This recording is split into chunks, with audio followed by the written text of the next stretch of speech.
우리가 세상에서 사회생활을 잘하기 위해서는 기본적으로 갖추어야 될 조건이 있습니다. 그 중에서 덕스러운 대인관계를 유지하는 능력만큼 중요한 것이 없다고 생각합니다. 덕스러운 대인관계. 하버드 대학원에서 사용하는 교재에서 이런 내용이 있답니다. 두뇌를 갈고 닦아 기술을 연마하고 훈련을 잘하면 사회에서 성공할 수 있는 확률이 10%가 올라간답니다. 거기에 비해서 대인관계를 덕스럽게 뛰어나게 잘함으로 성공할 수 있는 확률은 85%에 이른다고 합니다. 대인관계를 덕스럽게 잘함으로 성공하는 사람이 머리가 똑똑해서 성공하는 사람보다도 훨씬 많다는 이야기입니다. 많은 성공한 사람들이 대인관계를 완만하기 때문에 성공할 수 있다는 겁니다. 똑똑한 것보다도 어떤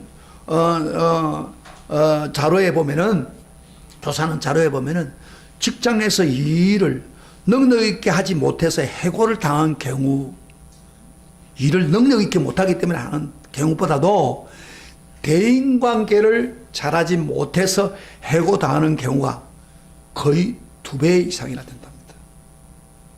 그러니까 그만큼 대인관계가 중요합니다. 능력보다도 대인관계에 문제가 있다는 겁니다.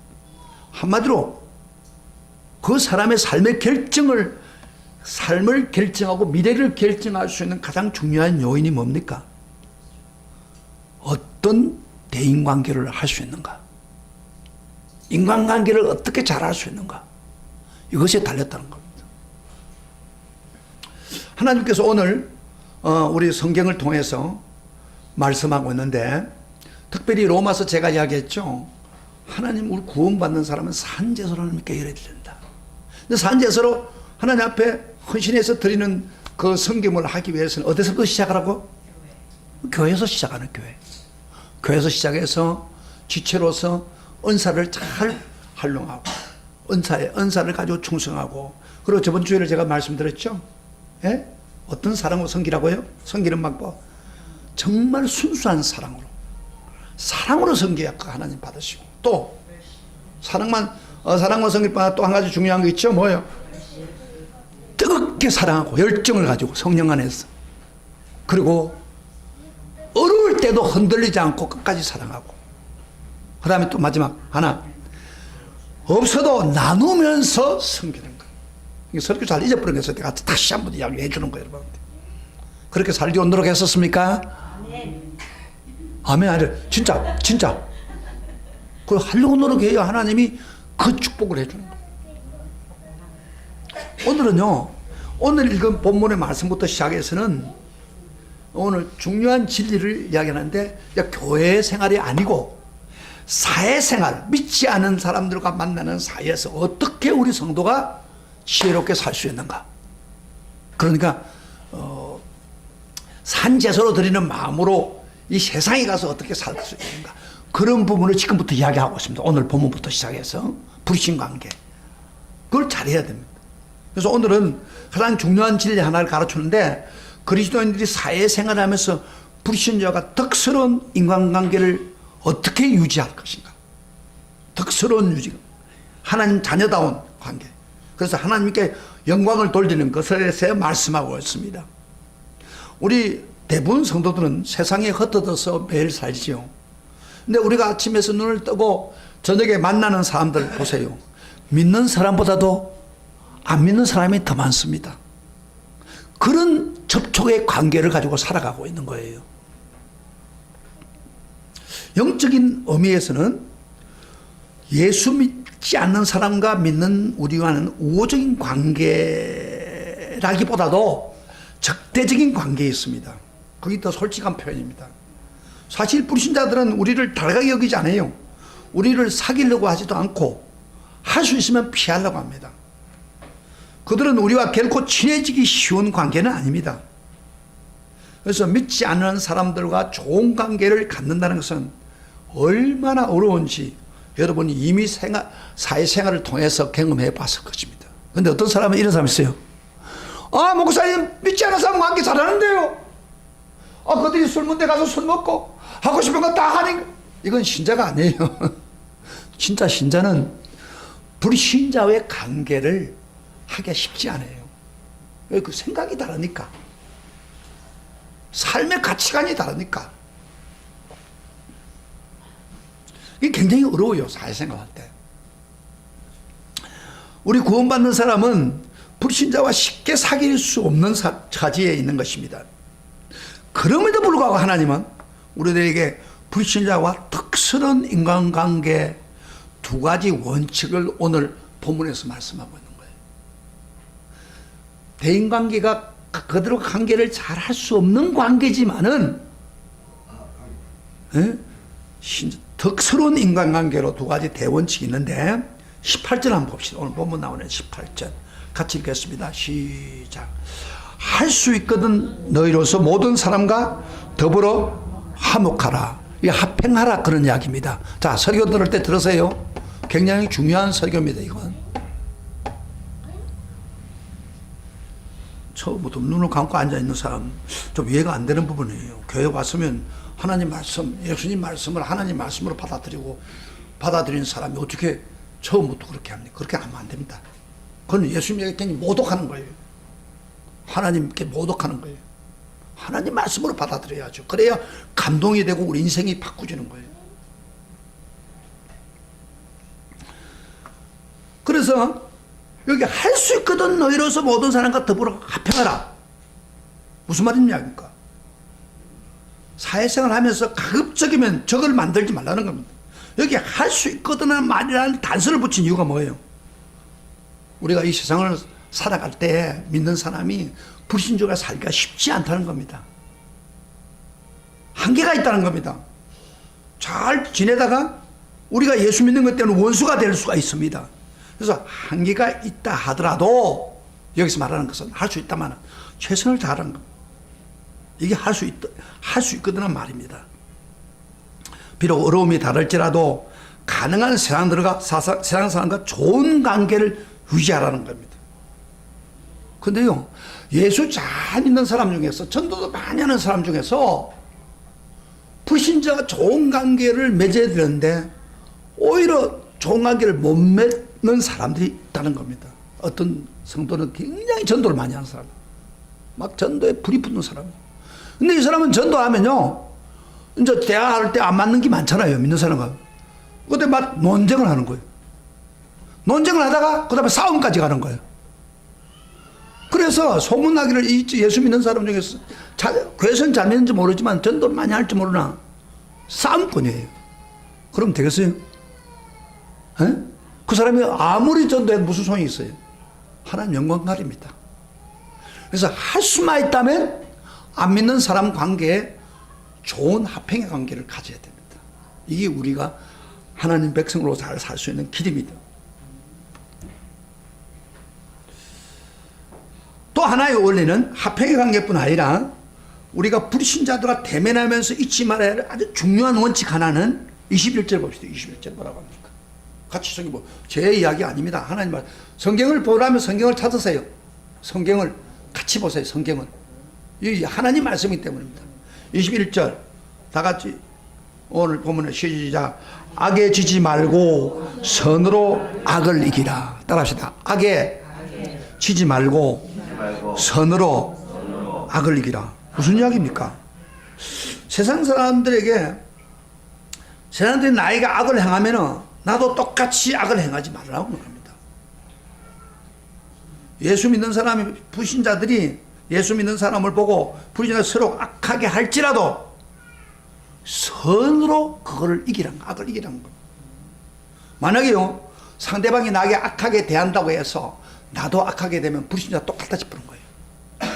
그걸 하나님 원하지 않습니다. 가급적 모든 사람과 합행하고 지내라는 겁니다. 상대방이 악하게 돼도 나는 선으로 악을 이기라는 겁니다. 이렇게 할 때 불신자들이 매력을 느끼는 거예요. 기독교에 대해서 매력을 느끼고 하나님 영광 받는 겁니다. 그래서 기독교인들은 사회관계를 할 때 이 두 가지 원칙이 굉장히 중요합니다. 두 가지 원칙 뭐라 했어요? 할 수만 있다면 화평해라. 불신자가 싸워가지고는 전도되지 않잖아요. 또 하나는 그들이 악을 나한테 행한다고 해가지고 같이 악을 갚으면 안 된다고요. 뭐예요? 선으로, 오히려 선으로 악을 이기라.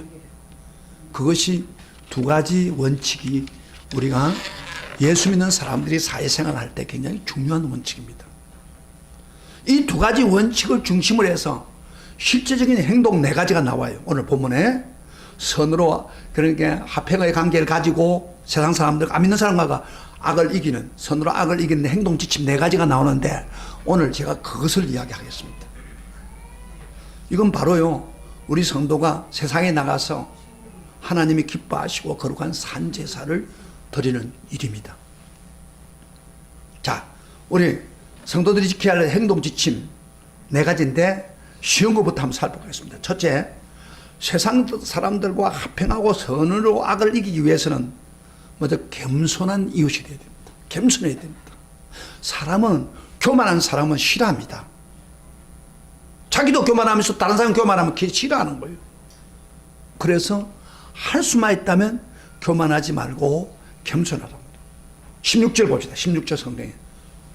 자, 성경 찾으세요. 성경 16절. 저기 성경 가져와서, 안 가져와서 성경 찾으세요. 자, 같이 봐요. 성경에. 성경은 하나님 말씀이잖아요. 같이 봐요. 제 이야기를 하는 게 아닙니다. 16절 다 같이 시작. 서로 마음을 같이 하며 높은 데 마음을 두지 말고 도리어 낮은 데 처하며 스스로 지혜 있는 체하지 말라. 무슨 말입니까? 마음을 높은 데 두지 말고 낮은 데 처하라. 스스로 탁 좀 내려가라. 잘난 체 하지 말라는 거예요. 이웃을 보고 우리는 예수 믿다 보면 잘못한 이런 생각 없어요. 나는 예수 믿고 구원받은 너는 구원 못 받으니까 나는 나하고 근본적으로 달라 하는 식으로 행동하거나 말하면 안 된다는 거예요. 예수 믿고 안 믿고 간에 인간은요, 무엇인가 어서되기 쉬운 그런 기질이 있습니다.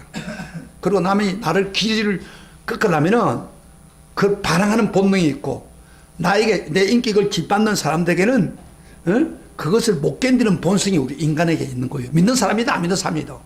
여러분, 인격을 무시하는 사람 가만히 있을 수 있습니까? 안 그래요? 그게 우리 본능이에요. 그리고 사람은 누구나 옆에 있는 사람보다 너보다 낫다는 우월 의식을 갖기를 원합니다. 그래서 우월 의식을 가지고 있기 때문에 다른 사람이 그렇게 인정해 주기를 원해요. 그래서 교인들도 보면요, 여기 칭찬해 주면 좋아하고 책망하면 싫어합니다. 다 거의 100%. 이 사람의 우월 의식이 있는 거예요, 인간에게. 근데 책망하는 사람은 진짜 용기 있는 사람이에요. 저는 책망 많이 하지만은 책망하면 바로 용기가 있는 거예요. 바른 이야기예요, 거기. 어쨌든 사람은 그런 마음이 있다 이 말이에요. 근데 예수 믿는 사람하고 다릅니까? 아닙니다. 저도 그렇지 않습니다. 우리가 날마다 말씀 읽고 기도하지만은 나보고 너는 겸손한 이웃이냐 하고 물으면은 양심의 가책 받을 수밖에 없습니다. 왜냐하면 진짜 겸손한 사람은요, 교만한 앞에 상처를 받지 않습니다. 겸손하지 않기 때문에 이런 본성, 우월성이라든지 반항심이 생기는 거예요, 인간이.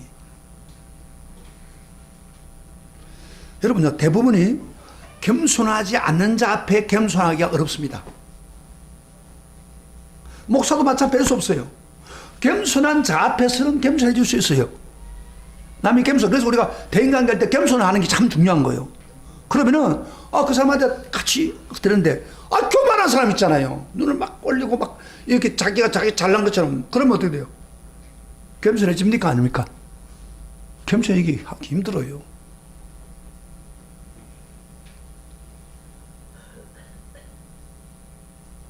그런데 하나님께서 뭐라고 합니까? 서로 마음을 같이 하며 높은 데 마음 두지 말고 도리어 낮은 데 처하며 스스로 지혜 있는 체 하지 말라. 교만하지 말고 잘난 체 말라 그 말이에요. 이웃을 위해서 겸손하라는 겁니다. 이것이 바로 세상과 화평하며 선으로 악을 이기기 위해서 우리가 힘들어도 순종해야 될 것입니다. 여러분요, 우리가 아무리 전도하고 예수를 전하고 싶어도 내가 교만하면 그 사람 나 접근하지 않습니다. 안 그래요? 관계가 이루어지지 않아요. 그래서 우리는 겸손해야 합니다. 항상 겸손하면 그 사람 관계가 이루어지고 그 사람에게 내가 믿고 있는 복음을 전할 수가 있는 거예요. 할렐루야, 할렐루야. 이게 굉장히 중요한 원칙입니다. 자, 교만하지 말고 겸손하시기를 바랍니다. 쉽지는 않지만은 교만한 자 앞에서도 겸손해야 됩니다. 그러면 교만을 깨트립니다. 그 다음에 두 번째로 세상 사람들과 화평하고 선으로 악을 이기기 위해서는 두 번째로 마음을 주는 이웃이 되어야 됩니다. 따라합시다. 마음을 주는 이웃이 되어야 된다. 무슨 말이냐면은 15절 봅시다. 15절에 다 같이 15절 같이 봅시다. 시작. 즐거워하는 자들과 함께 즐거워하고 우는 자들과 함께 울라. 이 즐거워하는 사람 누구예요? 우는 자 누구예요? 세상 사람들을 말합니다. 세상 사람들. 세상 사람들이 즐거워할 때 같이 즐거워하고 같이 울으라 말이에요. 여러분, 사람이 누구에게 마음을 주는지 안 주는 걸 테스트하는 방법이 있어요. 슬퍼할 때 같이 슬퍼해주고 좋은 일이 있을 때 같이 기뻐하는 사람은 그 사람에게 우리 마음을 주는 사람이라 할 수 있습니다. 근데 이것도요, 상대방이 어떤 이웃이냐에 따라 문제가 달라집니다. 평소 때 좋아하던 이웃이 슬픔을 당하면 어때요? 가서 우리 함께 눈물 흘립니다. 그런데 뭐요? 평소 때 별로 감정이 안 좋은 사람이 비극을 당하면 어때요? 속으로 잘했다 이런 생각을 하기 쉽단 말이에요. 인간이. 그게 좀 어렵죠, 솔직하게. 그 다음에 또 어려운 게 하나 있어요. 슬픔을 당한 이웃에게 동정을 표하는 건 그렇게 어렵지 않아요. 그런데 가장 어려운 게 뭔지 알아요? 그 이웃 사람에게, 그 안 믿는 사람이죠? 아주 기쁜 일을 당할 때 같이 축하하며 기뻐하는 거 쉽지 않아요. 굉장히 어려워요. 특히 가까이 있는 사람에서 더 그래요. 그 크리소스톰이라고 하는 지금부터 1800년에 유명한 설교자 한 사람이 있습니다. 그 사람이 이런 말을 했어요. 우는 자와 함께 우는 것은 웃는 자와 함께 웃는 것보다 더 쉽다. 그럼 뭐가 어렵다는 거예요? 웃는 자와 같이 우는 게 더 어렵다는 거예요. 우리가 웃는 자와 함께 웃기 위해서는 훨씬 인격이 고매할 필요가 있다. 인격이 더 좋아야 남이 웃을 때 같이 웃을 수 있다는 겁니다. 이거 맞는 말이에요. 우리가 여러분 솔직하게 옆에 그 슬픔을 당한 이웃에게 슬퍼하는 건 그건 쉬워요. 그러나 기쁨에 동참하는 건 어려워요. 그래서 우리 속담에는 뭐라요? 사촌이 논을 사면 배가 아프다 그러잖아요. 그건 무슨 말이에요? 친척인데 논을 사고 잘 때면 기뻐해 줘야 되는데 그렇지 않다는 건 배가 아프다는 거예요. 인간이. 저는요, 제가 이 목회를 하면서 고등학생들 대학교 입시하는 것 때문에 막 같이 기도도 해보고 옛날에 그런 애들이 많아가지고 막 기도해주고 또 부모들이 우리 교회를 다니고 그랬어요. 근데 제가 제일 하기 힘든 게 뭔지 알아요? 어떤 사람이 점수를 많이 받고 좋은 대학을 들어갔습니다. 그러면 뭐 교회에서는 뭐요? 어떤 사람 너무 감사합니다 이렇게 나서 막 그 사람 축복해주고 그래야 될 거 아니에요. 근데 못했어요. 왜 그런지 알아요? 그 중에 시험 못 치고 대학 떨어진 애들이 있단 말이에요. 그런 부모들이 있단 말이에요. 그런 사람들이 인상을 팍 쓰는 거예요. 목사님은 저 사람은. 이게 교회가, 이게 좋은 현상이 아니에요. 앞으로 내 자녀는 그랬다 하더라도 다른 자녀는 박수 쳐주고 좋아해야 하는데 사촌이 노는 사람 배가 아픈 거예요. 네. 그렇죠. 그런 게 남이 좋아하는 것을 기뻐하는 것을 기뻐하기가 쉽지 않다는 거예요. 그게 우리 인간의 마음이에요. 여러분요, 우리 인류의 최초의 비극이, 살인의 비극이 언제 일어난 줄 압니까? 이런 심리 때문에 일어난 거예요. 예를 들어 예배 자리에 일어났는데 동생 뭐예요? 아벨이 하나님께 바른 예배를 드렸어요. 하나님께 사랑을 받았어요. 하나님 칭찬받았어요. 그러니까 형인 가인은 심지가 틀린 거예요. 그래가지고요, 유일한 동생인 그 애를 덜판에서 돌로 때려 쳐 죽였습니다. 이게 비극이에요. 성경에 있는 이야기예요. 성경을 모르니까 그 말 들으니까 정말 그게 있나? 성경에 있는 거예요. 뒤틀린 마음 때문에 그런 거예요. 아, 동생이 저 예배 잘 드렸으면, 아, 감사하다. 나도 동생 닮아서 더 좋은 예배 드려야지. 이렇게 한 정상 아니에요. 저 자식이 말이야. 나보다 예배 드려가 하나님 잘 드려가지고 칭찬받아? 배가 아픈 거예요. 이게 바로 첫 비극입니다. 여러분 그런 마음 없어요? 솔직하게. 가까운 사람 잘 때문에. 있어요. 거짓말하지 마세요. 다 있어요. 그래서 이게 참 쉽지는 않아요. 우리는 본능적으로 남이 잘 되는 것을 좋아하지 않는 기질이 있습니다. 근데 주님은 우리에게 무엇이라고 말합니까? 기뻐하는 자와 함께 기뻐하고, 그 다음에 슬퍼하는 자와 함께 슬퍼하라. 이게 세상의 이웃이 되라는 겁니다. 그런데요, 사람은 슬퍼하는 자 같이 있고 기뻐할 때 같이 있으면 그 사람이 마음이 열립니다. 그래서 비록 예수를 안 믿어도 언젠가는 예수 믿는 날이 옵니다. 할렐루야. 아멘. 그래서 그렇게 하라는 거예요. 이것이 바로 우리가 이 세상에서 평화를 누리고 선으로 악을 이기는 방법입니다. 그런데 만약에 그런 마음이 없다면, 내 주변에 있는 사람이 잘 되는데 배가 아프다. 그러면 해결해야 돼, 그게. 자, 좋은 마음이 아니에요. 자, 아까 이야기했죠.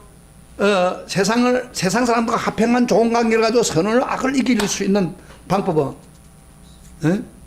첫째, 겸손하고 교만하라. 두 번째로, 그들에게 마음을 주라. 기뻐하는 사람 기뻐하고, 슬퍼하는 자에게 슬퍼하라. 그 다음에 세 번째로, 핍박하는 자를 축복하는 이웃이 되라는 겁니다. 세 번째, 굉장히 좀 어려운 거예요.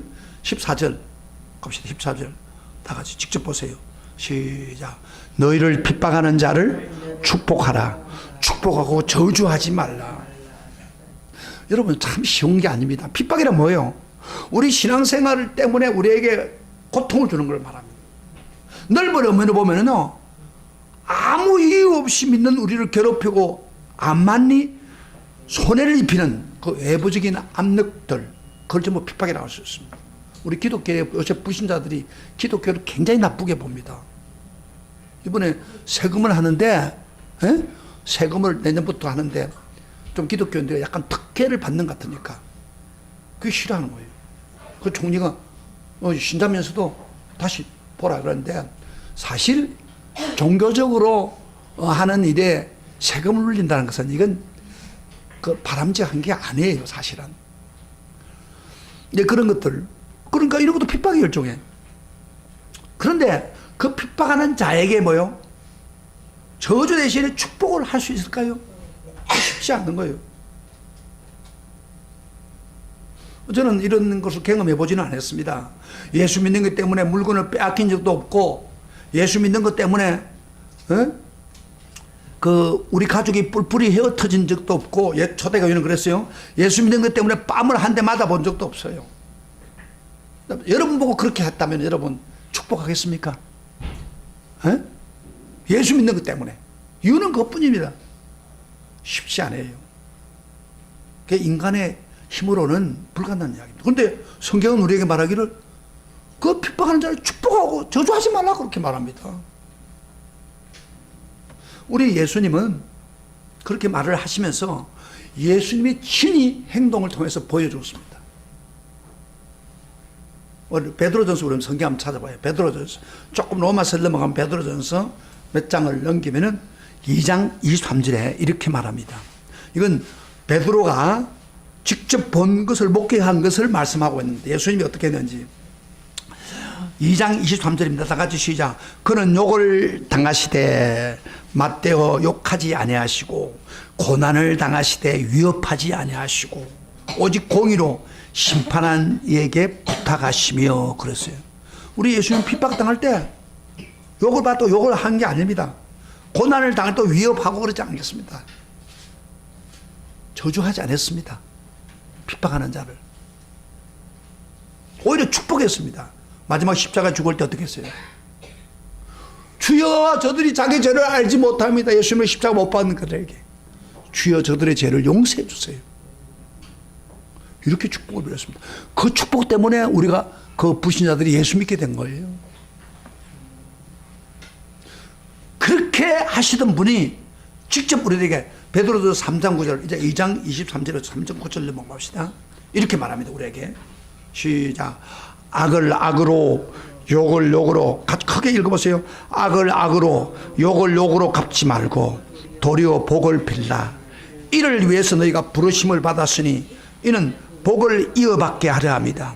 악을 악으로 받지 말고 욕을 욕을 갚지 말고 오히려 복을 빌라.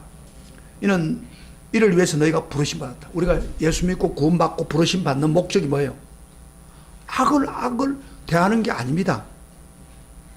대하지 말라고 부름 받았다. 이거 대변인 말씀은 복으로 이어가기 위해서. 그러니까 악한 자를 악을 대하지 않고 축복을 빌면은 복은 누가 받아요? 우리가 받는다는 거예요. 자, 오늘 들어보세요. 굉장히 중요한 이야기를 할게요, 오늘요.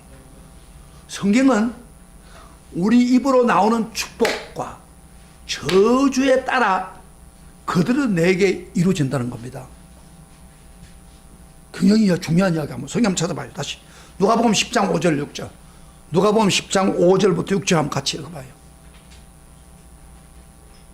여러분 우리가 축복받기를 원하죠? 저주받기를 원하지 않죠? 저주받고 축복 안 받기를 원하는 손 들어보세요. 없죠? 성경은 그 방법을 가르치고 있습니다. 자, 누가복음 10장 5절부터 6절 다 같이 읽어봐요. 뒤에도 마찬가지 다 읽어보세요. 같이 소리를 내서 읽어봅니다. 시작. 어느 집에 들어가든지 먼저 말하되 이 집이 평안할지어다 하라. 만일 평안을 받을 사람이 거기 있으면 너희의 평안이 그에게 머물 것이요 그렇지 않으면 너에게 돌아오리라. 이게 전도를 나갔을 때 평안, 이 가정에 평안하기를 원하는데 평안이라는 것은 축복입니다. 원래 살롬 할 때는 평안, 그 기쁨만 주는 게 아니고 그 가정에 복을 주는 거예요. 근데 빌 때에 그 집에 축복받을 집이라면은 받아들이는 사람이라면 축복이 그 가정에 임한다 이 말이야. 평안이. 그런데 그 집이 그 사람이 복을 받을 자격이 없으면 그 축복이 누구한테 온다고요? 누구한테? 복을 비는 나에게 온다고 그래요. 자, 지금 굉장히 중요합니다. 축복을 해주는데 그 사람이 축복받을 만큼 그 사람은 축복이 임하지만은 그 사람이 축복받을 자격이 없으면 그 복이 내게 온다고 그래요. 평안이. 그러면 저주를 예를 한번 들어보세요. 저주를 한번 예를 들어봅시다. 우리가 저주를 가지고 상대방이 막 저주받으려고 해서 저주를 했어요. 그런데 그 사람이 하나님 배를 볼 때는 저주받을 사람이 아니다. 그러면 어떻게 돼요? 저주가 저주가 내한테 오는 거예요. 그렇기 때문에 우리가요 저주는 다시 할 수 있으면 안 하는 게 좋아요. 우리는 축복을 많이 하는 거예요. 왜? 그게 내게 더 되돌아오니까. 그러니까 저주를 많이 하는 사람은 저주가 되돌아오는 거예요. 성경의 원리예요. 그래서 우리는 축복해야 된다. 이러면 특별히 그 핍박하는 사람은 지금 왜 핍박합니까? 예수를 모르는 사람이에요. 예수를 알면 우리한테 핍박 안 해요. 아직 안 믿는 사람이에요. 지금 그 사람과 좋은 관계를 가지려면 어떻게 해요? 저주받으라고 이러면 그 사람이 예수 믿겠습니까? 다음에 안 믿습니다. 그러니까 축복을 빌어주란 말이에요. 그러면 저 사람 예수 믿는 사람 뭔가 다르다. 그래서 앞으로 믿을 때에 더 하나님을 잘 섬기게 된다. 할렐루야. 아멘. 그 다음 마지막 하나.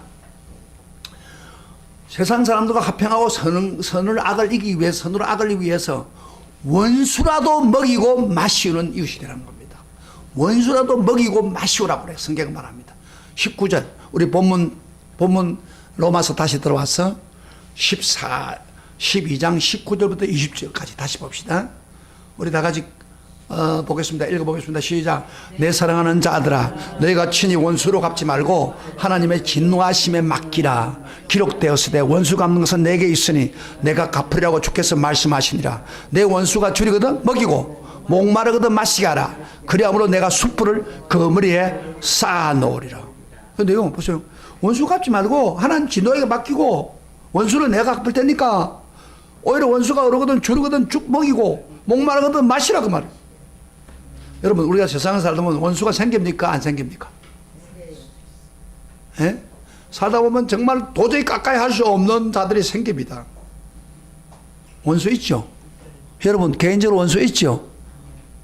예? 없는 사람? 그나마 하나님이에요. 있어요. 가짜 사람 싫어하는 사람이 있어요. 어쨌든. 그런데 그러나 사람 본능에는 강한 보복 심리가 있습니다. 그래서 눈은 눈으로 이로 생명은 생명으로 복수하고 싶은 마음이 우리 믿는 사람에게도 있습니다. 그런데 성경은 절대 복수하지 말라는 겁니다. 원수가 생길 수 있지만 그 원수에게 보복하는 마음을 가졌으면 안 된다는 거예요. 왜냐하면 그 이유는 원수는 누가 갚아야 된다고요? 주님이 갚으시겠다는 겁니다. 그래서 원수 갚는 것은 누구에게 있다고요? 내게 있다. 내가 갚으리라. 그러니까 우리가 개별적으로 칼을 가지고 복수하면 안 된다 그 이야기예요. 우리는 원수를 갚을 권한이 없습니다. 오히려 큰 har를 일으킬 수 있습니다. 오직 원수 갚는 능력은 바로 하나님뿐입니다. 그러니까 억울한 일을 당하면 어떻게 돼요? 하나님께 기도하세요. 그러면 하나님이 알아서 나갑니다. 그 다음에요, 원수를 갚는 것은 하나님이 하실 뿐 아니라 또 한 가지 이유는 마태복음 27장에 보면은 칼을 가지고 칼을 치는 사람은 칼로 망한다 성경만. 예수님이 이제 유대인들에게 잡혀가지고 군인들에게 잡혀가지고 지금 끌려가고 있는데 그때 베드로가 잠을 자다가 일어나가지고 예수님을 잡아가거든요. 순간적으로 넣어서 칼을 가지고 예수를 잡으라고 하는 사람 하인을 쳐버렸어요. 기가 쫙 하고 피를 흘리고 떨어졌어요. 베드로 입장은 잘한 거죠. 예수님을 죽이려고 하는데 방어해야지. 다른 사람 다 도망갔지만은. 그런데 예수님이요, 잘 써요. 그 피 묻은 기를 주워가지고 다시 붙여줬습니다. 붙여주면서 하는 말이 뭐라고 했어요? 칼을 칼집에 꼽아라. 칼을 가지는 자는 칼로 망하니라. 따라합시다. 칼을 가지는 자는 칼로 망하니라. 여러분 우리가 칼로 가지고 복수를 하면은 그 복수를 우리가 당할 수 있습니다. 지금 내가 설령 원수를 갚았다 하더라도 복수는 또 복수를 낳습니다. 그래서 악순환이 돼가지고 복수를 받을 수 있습니다. 여러분 요새 드라마 보면요, 드라마 막 하는 대부분 다 복수예요. 복수해서 복수를 갚는 거예요. 그래도 좋아가지고 하는데 그거 다 복수예요. 그런데 이것은 복수는 복수를 갚습니다. 그렇기 때문에 원수 갚지 말고 하나님께 맡기라.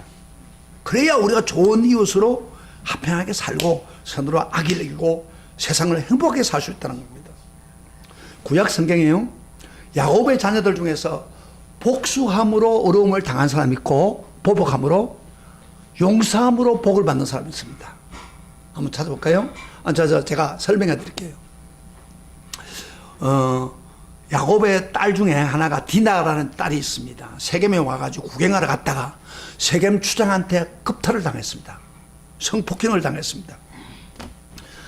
그래가지고 그 디나가 좀 이쁜가 봐요. 디나하고 결혼하겠다고 막 오는 거예요. 그럴 때 제일 화가 난 사람이 뭐냐면은, 야곱도 화가 났지만 그 친오빠 시몬과 레이라고 하는 그러니까 레아를 통해서 디나가 낳고 그 오빠예요. 시몬과 레이가 아마 그거를 사랑했는가 봐요. 근데 너무 화가 난 거예요. 그래서 그분들이 결혼하도록 하니까 그들이 칼을 가지고 있으면 싸울 수 없고 이렇게 말했습니다. 우리는 할 일을 행하는 백성이기 때문에, 하나님 백성이기 때문에 당신들이 우리와 결혼을 하면 당신들이 할 일을 행해야 됩니다. 그래서 뭐 할 일 다 설명할 수 없고 할 일을 해가지고 남자들이 결혼하고 싶어가지고 전부 할 일을 했어요. 할례를 하고 나면은 움직이지 못합니다. 며칠 동안. 바로 가서 시몬과 레위가 칼로 가지고 그들 다 독사시킵니다. 그리고 난 후에 막 그 주변에 주민들이 이제 도망갔는데 주민이 돌아가서 저놈들 나쁜 놈들이야. 그래가지고 습격하고 있는 직전에 하나님이 그들을 제압해가지고 너 베들로 올라가라. 그래서 겨우 살아난 겁니다. 그런데 그 야곱의 아들 중에 하나 요셉 형들이 그를 미워하고 시기해가지고 노예로 팔았습니다. 구석에 들어있는 거를 살려달라고 발등을 치는데 꺼집어내가지고 팔라고 할 때 제발 형님 제발 내가 어디로 갑니까? 애굽으로 가면 나는 죽습니다. 그렇게 눈물을 흘려도 팔아버렸어요. 그런데 하나님의 은혜로 어때요? 총리가 되었습니다. 그런데 형들이 그 곡식 가지러 갔다가 그 요셉을 만난 거예요. 여러분 요셉이라면 어떻게 하겠어요? 이쯤에 저놈 새끼 저를 혼줬네 모른 체 하면서 막 혼을 낼 수 있잖아요. 두고두고 씹을 수 있잖아요. 그런데 성경은 이렇게 말합니다. 요셉은 자기를 밝히면서 당신들이 나를 팔았다고 해서 근심하지 마십시오. 한탄하지 마십시오. 하나님이 생명을 구원하려고 나를 당신보다 먼저 보냈었나이다. 8절에 나를 이리로 보낸 자는 당신이 아니고 하나님이십니다. 그러니까 당신들은 나를 팔았지 모르나 하나님이 나를 당신들을 구원하기 위해서 보냈습니다. 그래서 당신은 원망하지 않습니다. 당신 용서합니다. 하나님이 그랬는데 얼마나 멋있습니까?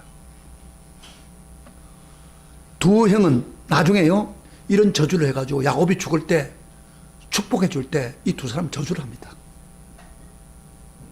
그러나 요셉은요 그 축복을 했기 때문에 그런 위대한 하나님의 기뻐하는 사람, 쓰임받는 사람 된 거예요. 할렐루야. 그래서 우리가 똑같은 입장이라도 저주받을 때 저주하는 게 아닙니다. 축복해 줘야 돼요. 그게 내가 잘 되는 길이고 복을 받는 길이란 말이에요. 성경의 원리예요. 자, 우리 20절 마지막 하나 보고 말씀 마치겠습니다. 20절 다 같이 시작. 내 원수가 주려거든 먹이고 목마르거든 마시게 하라. 그리함으로 내가 숯불을 그 머리에 쌓아놓으려. 무슨 말입니까? 이 성경 읽어보면서 이거 아니 원수가 주려거든 먹이고 목마르는데 어떻게 숯불을 쌓아놓는 것 같다. 숯불을 머리 위에 얹어놓은 것 같단 말이에요. 이 무슨 말이에요? 숯불을 쌓는다. 이 성경 읽어보면서 아마 성경을 자세히 읽으면 이 무슨 말인가 그런 생각인데 제가 해석을 해드리겠습니다. 쉽게. 여러분 숯불을 머리 위에 얹었다고 합시다. 하룻불을. 그러면 어떻게 하겠어요? 반응이 확 달짝하고 놀라고 막 길길이 뛰지 않겠으면 뜨거우니까. 나쁜 뜻에서 보지 말고 숯불을 얹는다는 말은 여러 가지 그 해석이 있지만 그 중에 하나가 머리로부터 불이 막 타는 것처럼 머리로부터 전신이 뜨거워서 뜨거움에 사로잡힌다는 겁니다. 어떤 사람? 사랑의 불에 녹아서 심지어 원수도 변화될 수 있다는 겁니다. 우리가 사랑을 원수들에게 공급하면 그 영혼을 녹이고 그래서 원수로 하여금 회개하고 돌아오게 만든다는 겁니다. 할렐루야. 그 이야기예요. 그러니까 원수한테 더 잘해주란 말이에요. 그럼 우리가 그 영혼이 나중에 돌아오는 거예요. 할렐루야. 가슴에 불이 붙는 거예요. 성도 여러분, 오늘 본문을 묵상하면서 저는 이런 생각을 해봤어요. 자, 주님, 저 이 말씀 전하기가 좀 힘듭니다. 저도 안 되는데 어떻게 이 설교를 합니까? 겸손한 이웃이 된다면 그건 조금 노력할 수 있죠. 마음을 주는 이웃이 되라는 그건 노력할 수 있어요. 그러나 나를 핍박하고 나에게 고통을 주는 사람한테 축복해 달라고요? 나 안 되게 방했지만은 그렇게 당한다면 어떻게 될까? 그리고 원수를 먹이라고요? 마시라고? 안 당해봤지만은 우리는 가기 참 힘듭니다. 제가 그렇게 기도했습니다. 그런데 설교를 해야 되니까 하나님 말씀이니까.